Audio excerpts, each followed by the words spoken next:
Hello student, this is the KP Joshi and today we start the chemical equilibrium.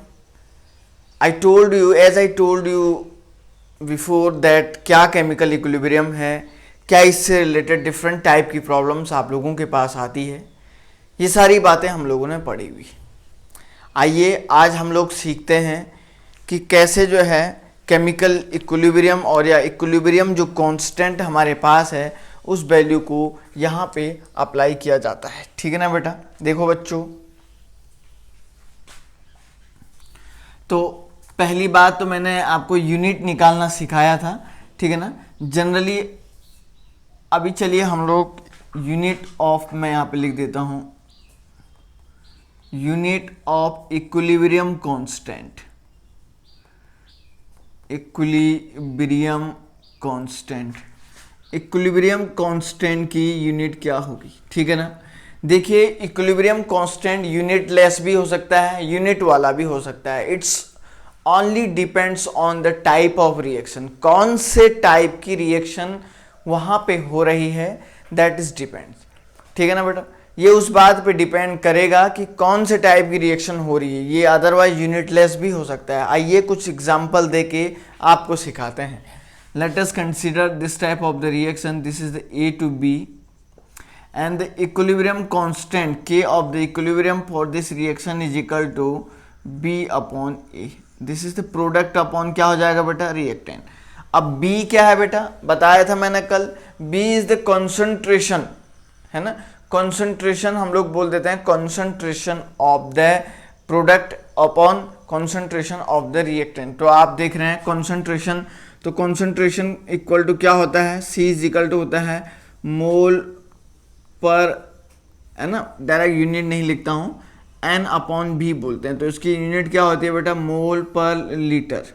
तो एक concentration term की unit क्या हो जाएगी बेटा, मोल पर लीटर हो जाएगी। एक टर्म की यूनिट क्या हो जाएगी, मोल पर लीटर हो जाएगी। तो K इक्विलिब्रियम इक्वल टू हो जाएगा mole litre inverse divided by mole litre inverse. इससे इसको कैंसिल आउट कर लीजिएगा तो K equilibrium is equal to 1 हो जाएगा, या आप लोग इसको क्या बोलोगे, यूनिट लेस, या ये आपका क्या हो जाएगा बच्चों, यूनिट लेस हो जाएगा। बात समझ में आ रही होगी शायद आप लोगों को। बहुत ही सिंपल टर्मिनोलॉजी में मैंने आप लोगों को बताया है कि कैसे ये वाला टर्म आपका यूनिट लेस हुआ।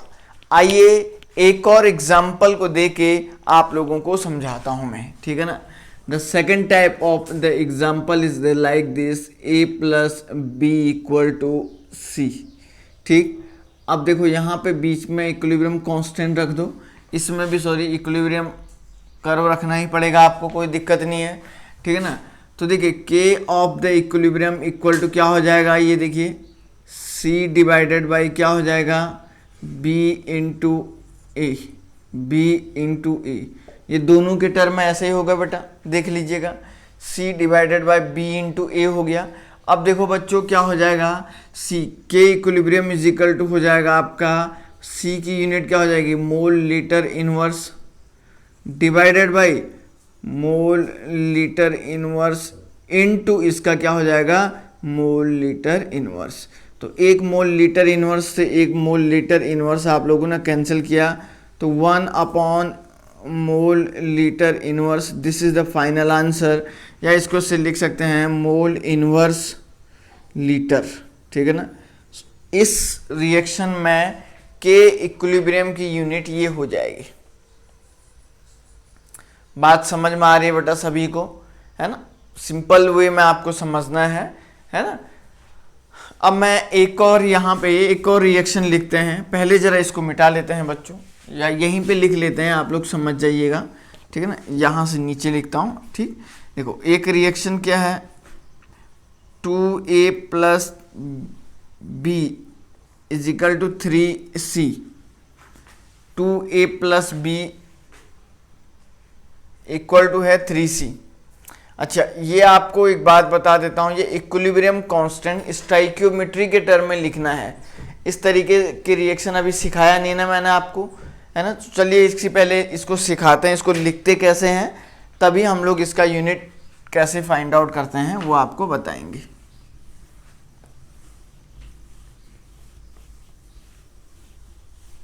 इस टर्म को बोला जाता है बच्चों equilibrium constant in term of stoichiometry.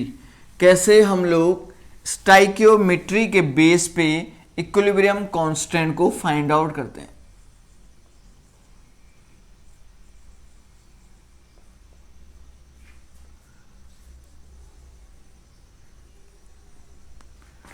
In term of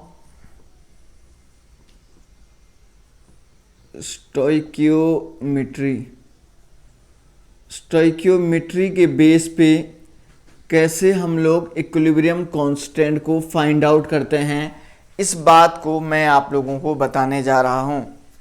ठीक है ना। देखिए जरा ध्यान से, कौन सी लैंग्वेज में, किस टर्मिनोलॉजी में आप लोग स्टोइकियोमेट्री। अब एक्चुअली स्टोइकियोमेट्री क्या होती है जरा वो देखिए। सपोज मैंने एक रिएक्शन लिखा 2a + b = 3c। तो आप देख रहे हैं इसके आगे ये टर्म आया हुआ है t 2, तो इसको बोलते हैं स्टोइकियोमेट्री। यही इसका स्टोइकियोमेट्री है।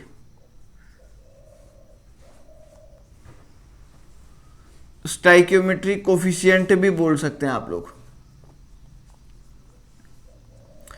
स्टोइकियोमेट्री कोफिशिएंट भी आप लोग कह सकते हैं, या इसके आगे ये 3 है तो इसको भी आप बोल सकते हैं SC, स्टोइकियोमेट्री कोफिशिएंट। SC का मीनिंग हो गया स्टोइकियोमेट्री कोफिशिएंट के नाम से हम लोग इसको जान रहे हैं। ठीक है ना। स्टोइकियोमेट्री कोफिशिएंट के नाम से हम लोग इसको जान रहे हैं। और इसके आगे कोई टर्म नहीं है तो आप बोलेंगे 1 होगा, है ना। समझ में आई बात। चलिए अब देखो, अगर ऐसी कहीं भी एक रिएक्शन आती है तो इसका इक्विलिब्रियम कांस्टेंट कैसे निकालते हैं वो बात मैं आप लोगों को बता देता हूं। ठीक है ना बेटा। देखिए तो कैसे हो जाएगा, देखिए K of equilibrium equal to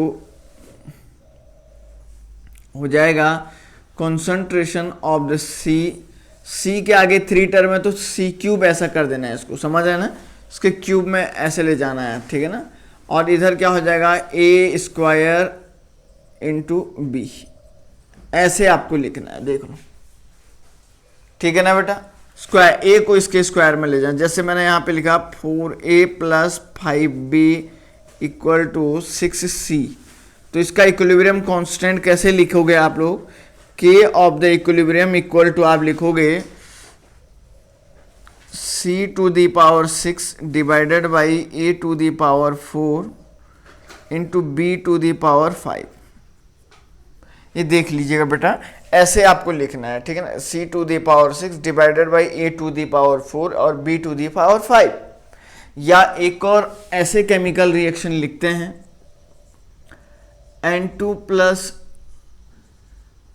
3H2 = 2NH3। तो इसके लिए कैसे लिखेंगे इस बात को मैं आपको बता देता हूं। ठीक।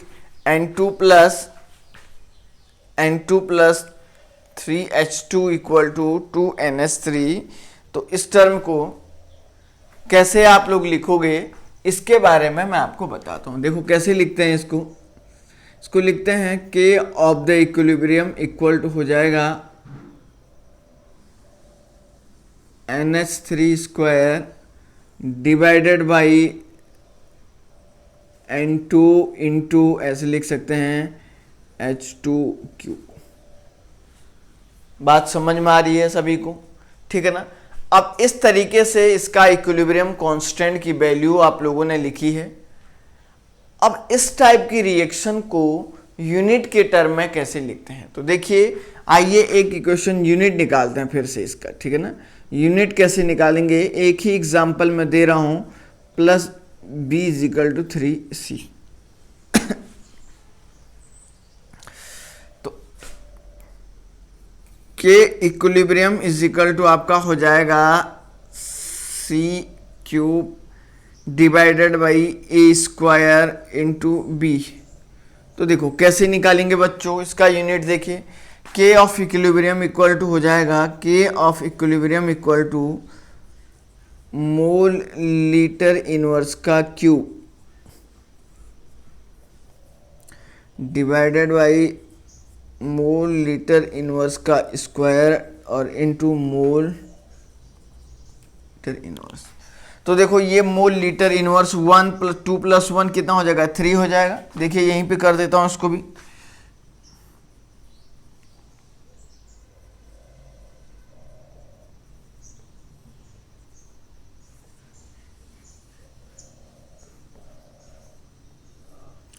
ये वाला मोल लीटर इनवर्स देखो, ये वाला मोल लीटर स्क्वायर में है, प्लस ये इसकी पावर 1 है, तो 2 + 1 कितना हो जाएगा बेटा, 3। तो 3 ये हो जाएगा, तो इससे ये कैंसिल हो गया, तो ये भी आपका क्या हो जाएगा, यूनिट लेस हो जाएगा। बाकी ऐसे सारे एग्जाम्पल को आप लोग मटेरियल से आराम से सॉल्व करिएगा अपने अपने घरों में। क्लियर हुई बेटा यहाँ तक बात? बहुत ही सिंपल लैंग्वेज में मैंने आप लोगों को समझाया है ना।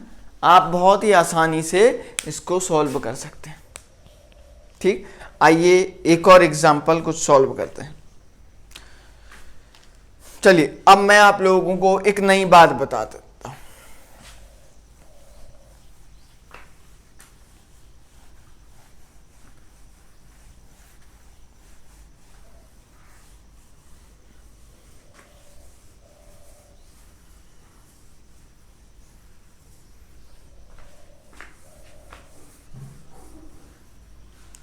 देखिए ये इक्विलिब्रियम कांस्टेंट अभी आप लोगों ने निकाला था, ऐसे निकाला, देखिए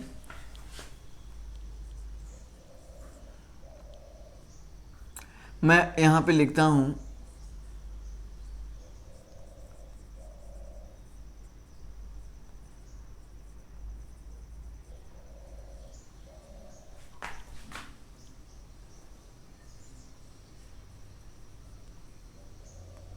इन टर्म ऑफ कॉन्सेंट्रेशन। कॉन्सेंट्रेशन के टर्म में इक्विलिब्रियम कांस्टेंट को निकालते हैं, ठीक है ना। कॉन्सेंट्रेशन के टर्म में इक्विलिब्रियम कांस्टेंट को फाइंड आउट करते हैं। कैसे हम लोग कॉन्सेंट्रेशन के टर्म में इक्विलिब्रियम कांस्टेंट को निकालेंगे, ठीक, आइए देखते हैं। सपोज आपने जैसे बोला कि सर ए से बी एक आपने कोई एक रिएक्शन ऐसा लिखा था। अब आप के ऑफ इक्विलिब्रियम निकाल रहे हैं, के ऑफ इक्विलिब्रियम निकाल रहे हैं, तो आप क्या बोलेंगे, सर B/C ए। तो आप इसको ऐसे भी तो बोल सकते हैं, देखो बेटा के equilibrium is equal to concentration of B. C को कॉन्सेंट्रेशन से इंडिकेट करते हैं ना, concentration of B divided by concentration of A, ऐसा भी तो लिख सकते हैं। तो जब equilibrium constant in term of concentration होगा तो उसको केसी लिखते हैं, ठीक है ना। यहां पे लिख रहा हूं मैं,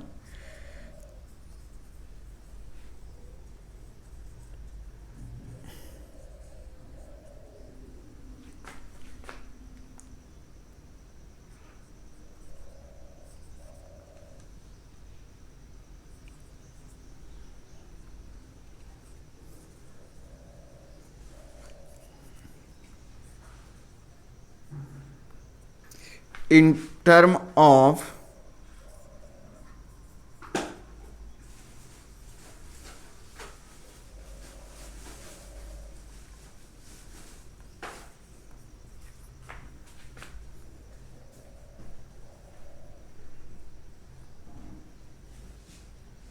केसी, इसको क्या बोलेंगे आप लोग, केसी के नाम से जानेंगे। तो केसी इक्वल टू ऐसे लिख सकते हैं ना,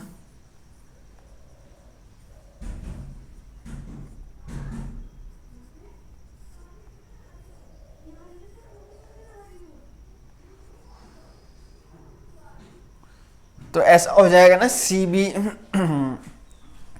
CB/C where C indicates the concentration term, ठीक है ना। जहां पे C इंडिकेट कर रहा है कॉन्सेंट्रेशन टर्म को, या ऐसे एक रिएक्शन और लिखता हूं मैं, B = 3C। तो क्या हो जाएगा, K of C equal to ऐसे लिख सकता हूं क्या, C of C cube divided by C of A square और इनटू सी ऑफ बी। तो ये ऐसा हो सकता है या नहीं हो सकता है, देखो जरा। C cube divided by C square plus C B, है ना, ऐसा हो सकता है, देख लीजिएगा।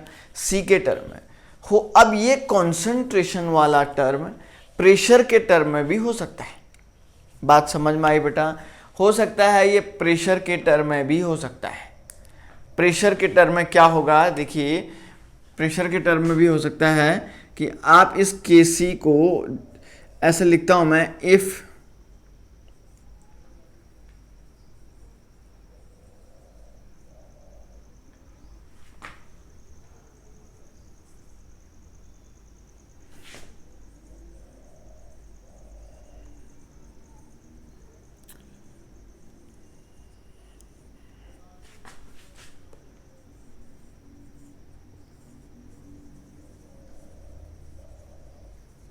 इन टर्म ऑफ प्रेशर, तो आप इसको क्या बोलेंगे, if concentration is equal to in term of pressure, then वो टर्म हो जाएगा के पी, ठीक है ना।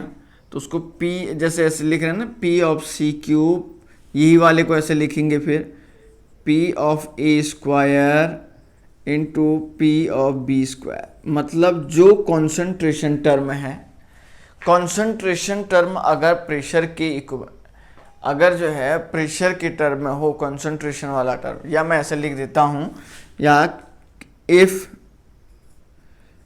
Equilibrium constant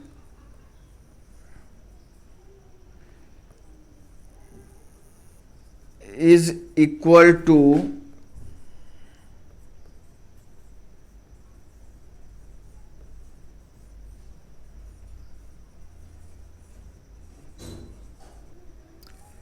in term of pressure, so that is called है के पी। तो उस टर्म को बोलते हैं के पी का नाम देते हैं। समझ में आई बात? अब के पी और के सी में हमारे पास अलग अलग टाइप के रिलेशन होते हैं। जैसे मैं के पी के लिए इस टर्म को भी निकाल सकता हूं, देखो,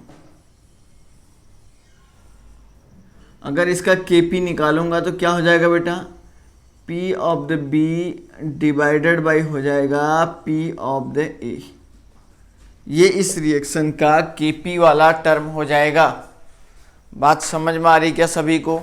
बहुत ही सिंपल लैंग्वेज में मैं ये कह रहा हूं कि ये वाला जो टर्म हो जाएगा, ये इस रिएक्शन का Kp वाला टर्म होगा, ठीक है ना।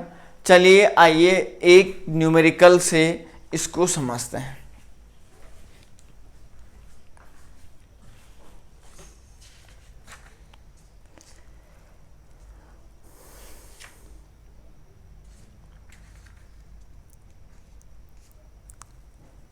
आइए एक बेसिक न्यूमेरिकल सॉल्व करते हैं।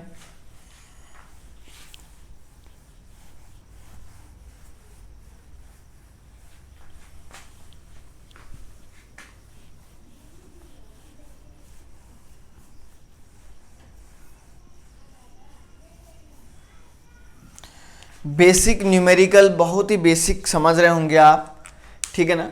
क्या है जरा देखिए, लिखेगा आपको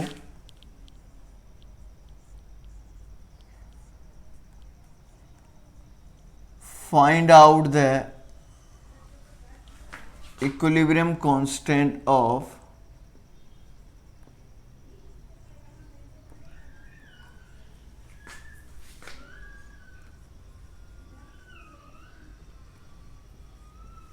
following reaction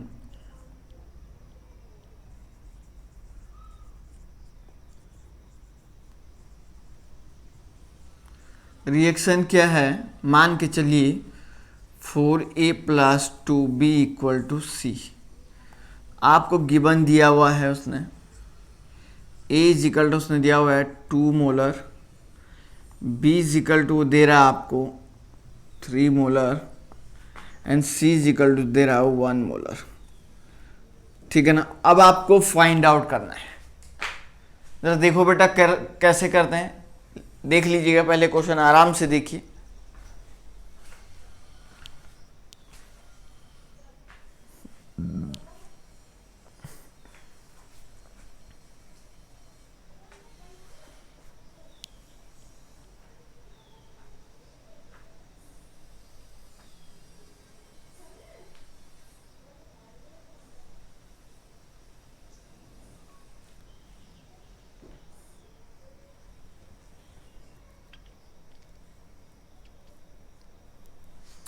ठीक है ना। चलिए आइए देखते हैं क्या है। तो क्या होगा बच्चों, कॉन्सेंट्रेशन उसने दिया है मोल में, तो कैसे लिखेंगे, पहले के ऑफ इक्विलिब्रियम लिखेंगे आप लोग, C divided by A⁴ into B square. तो क्या हो जाएगा, K equilibrium is equal to C की वैल्यू कितनी है 1 मोलर डिवाइडेड बाई, है ना, मोलर का मतलब मोल पर लीटर, मोलर का मीनिंग क्या हो गया बेटा, मोल पर लीटर। ए क्या हो गया 2⁴ इंटू बी कितना है 3 स्क्वायर। देखो क्या होगा 1 मोलर डिवाइडेड बाई कितना हो जाएगा 2 इंटू 2 इंटू 2 इंटू 2 ऐसे हो जाएगा। तो कितना हो रहा है बेटा, ये 16 के अप्रोक्सीमेट आ रहा है, ठीक है ना। 16 इंटू 9 इक्वल टू ये हो जाएगा 1 अपॉन ये कितना आ रहा है, ये वैल्यू 144 मोलर इनवर्स, ठीक है ना। मतलब इसकी यूनिट आ जाएगी बच्चों आपका मोल इनवर्स लीटर। आप इसको डिवाइड करके आराम से अपने घर पे सॉल्व कर लीजिए, है ना। यहां तक मैंने आपको समझा दिया। आइए एक और क्वेश्चन करते हैं। सेकंड ऐसे देखा, कैलकुलेट द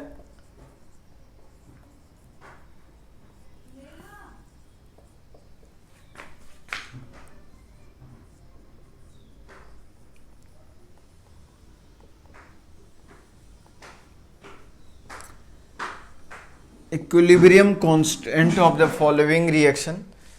इस रिएक्शन का इक्विलिब्रियम कांस्टेंट बोलेगा आपको कि फाइंड आउट करिए कौन सी रिएक्शन। मान के चलो कोई भी एक छोटा सा रिएक्शन लिख लो 3C, है ना। इक्विलिब्रियम का साइन लगा भी सकता है, नहीं भी लगा सकता है। ऊपर अगर लिख दिया इक्विलिब्रियम कांस्टेंट तो मान के चलिए वो साइन लगाए या ना लगाए, बात एक ही है। सुन रहे हैं ना, हाँ, है ना। और आपको बोलेगा और where A is equal to given देगा आपको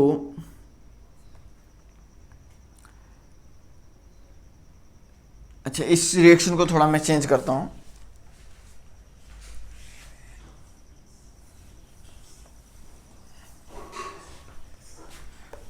ऐसा थोड़ा सा इसका लैंग्वेज बढ़ाता हूं मैं। Question number 2, A reaction takes place in closed vessels of 4 liter, ठीक है ना।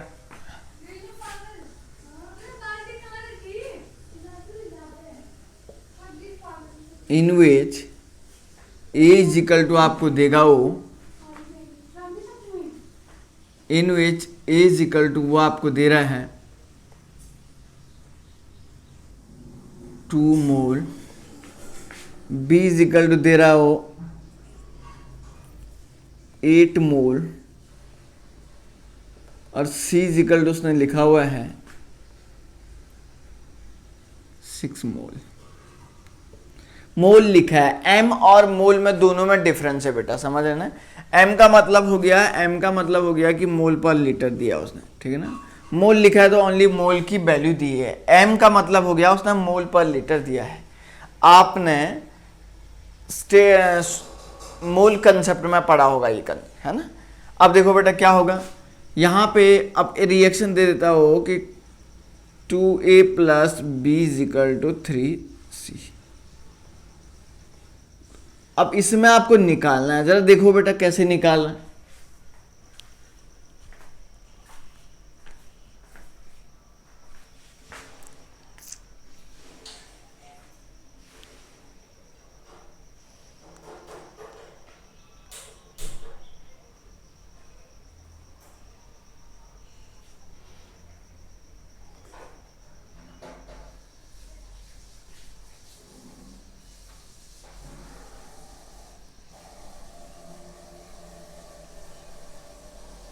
आराम से देख लो पहले।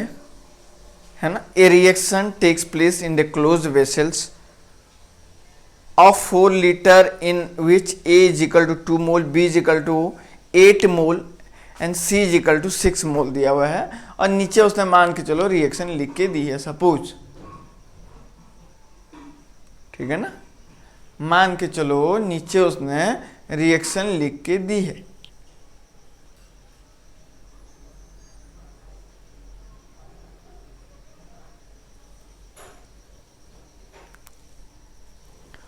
और जब नीचे रिएक्शन लिख के देता है तो कैसे इसको सॉल्व करते हैं वो बात आपको जाननी, ठीक है ना बेटा। तो देखिए आइए आपको सिखाते हैं कैसे इसको सॉल्व करते हैं। देखो बच्चों, इसमें आपको ये दिया हुआ है, सबसे पहली बात तो आपको क्या करना है, इसके कॉन्सेंट्रेशन निकालना है, C निकालना है ना, M की वैल्यू निकालनी है, M इज इक्वल टू क्या हो जाएगा, ठीक है ना, मोल पर लीटर, है ना, मतलब C, ठीक है ना, C का मतलब, ठीक है ना, ये वाला C टर्म निकालना है। तो M इज इक्वल टू, जैसे यहाँ पे भी C होता है, बात एक ही है। अगर मोलर लिखता है तो मोलर का मतलब क्या होता है, number of gram of solute dissolve पर लीटर, तो मोल पर लीटर बोलते हैं ना मोलर को, है ना। तो वैसे यहाँ लिखा था, यहाँ मोलर नहीं लिखा है, यहाँ खाली मोल लिखा है, N की वैल्यू दी है यहाँ, है ना। तो N अपॉन क्या करना था आपको, यहाँ पे C is equal to N upon B लिखना था। तो पहले C ऑफ A निकालोगे, तो N ऑफ A कितना है बेटा, देखो N of A is equal to उसने दिया है 2 मोल, है ना। तो 2 अब B वॉल्यूम कितना है बेटा, तो B तो सबके लिए कितना है 4 लीटर, तो 4 इज इक्वल टू 1/2 ऐसा हो जाएगा, ठीक है ना। कॉन्सेंट्रेशन इसका हो जाएगा। C ऑफ B निकालो बेटा, C ऑफ B हो जाएगा 8/4 इज इक्वल टू कितना हो जाएगा 2, तो इसको 0.5 मोल लीटर इनवर्स लिख लो, मोल लीटर इनवर्स इसको लिख लो, ठीक है ना। C निकालो बेटा, कितना है 6 डिवाइडेड बाई 4, तो ये आ रहा है, कितना आएगा बच्चों, ये करीब करीब आ जाएगा 1 पॉइंट आएगा, ये 5 मोल लीटर इनवर्स, ठीक है ना। इतना ही आएगा, देख लीजिएगा, कोई भी डाउट नहीं है ना। 1.5, ठीक है ना, मोल पर लीटर, इतना इसमें आ जाएगा। अब इसको जो है सॉल्व करते हैं, हम लोग सॉल्व करते हैं, तो K equilibrium is equal to हो जाएगा C³ divided by A² into B। K equilibrium is equal to C³ का मतलब है 1.5,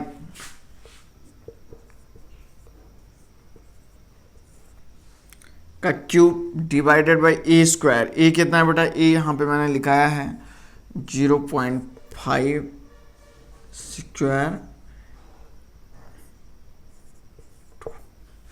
है ना। देख लो, अब यहाँ पे जो K इक्विलिब्रियम की जो फाइनल वैल्यू आएगी प्यारे बच्चों, ये आपको निकाल के रख देना है, that's will be the answer. बस मैं आपको सिखा रहा था कि कैसे हम लोग इस टाइप की प्रॉब्लम को सॉल्व करते हैं, ठीक है ना बेटा। कैसे हम लोग, मैं आप लोगों को ये सिखाने की कोशिश कर रहा था कि कैसे हम लोग जो है इस टाइप की प्रॉब्लम को सॉल्व करने की कोशिश करते हैं।